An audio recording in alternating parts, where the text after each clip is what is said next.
All right, so we're going to start doing dilation here. So dilation is when a shape gets larger or smaller.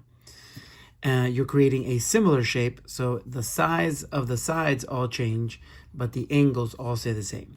So we are going to be doing a dilation with a scale factor of 3, meaning you're going to be multiplying all of the coordinates by 3 because you're increasing the distance from 0 by 3. So A is at 0, 2. So with a scale factor of 3, A prime is going to end up at 0, 6. B prime starts at 1, negative 1. It's going to end up at 3, negative 3. And C prime is going to end up at negative 3, negative 6. So you multiply by 3. Now, if I were to graph it, you'd see that the shape got much bigger. So 0, 6. So 0, 6, 1, 2, 3, 4, 5, 6. So that's where A prime is now. B prime is at 3, negative 3. So 1, 2, 3, 1, 2, 3. That's B prime. And C prime, negative 3, negative 6, negative 3, negative 6 is down here.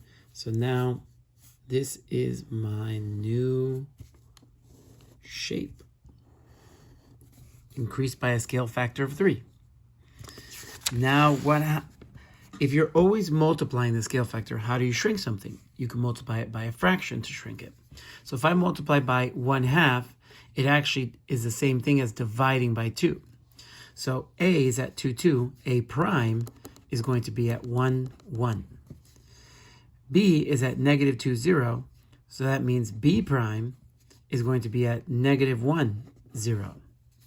And C is at 0, negative 4. So C prime is going to be at 0, negative 2. So I'll plot those, and you'll see that the shape has shrunk by a scale factor of half. So A is at 1, 1. So 1, 1. A prime. B prime is at negative 1, 0. Negative 1, 0. That's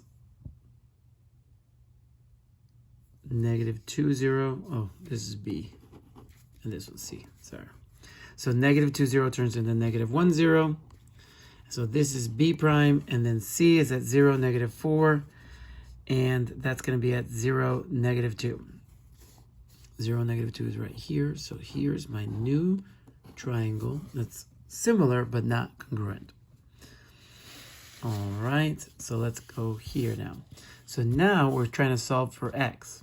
So you use the corresponding sides to figure out what the fractions have to be. So the first one, I always like to include the x, just so that I know I included it. So x goes with 4.5. So 4.5 and then x.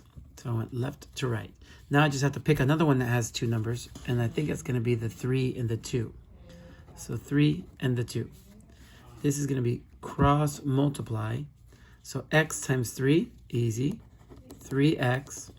4.5 times 2, that's going to be 9. So I'm going to divide by 3, solve this one-step equation.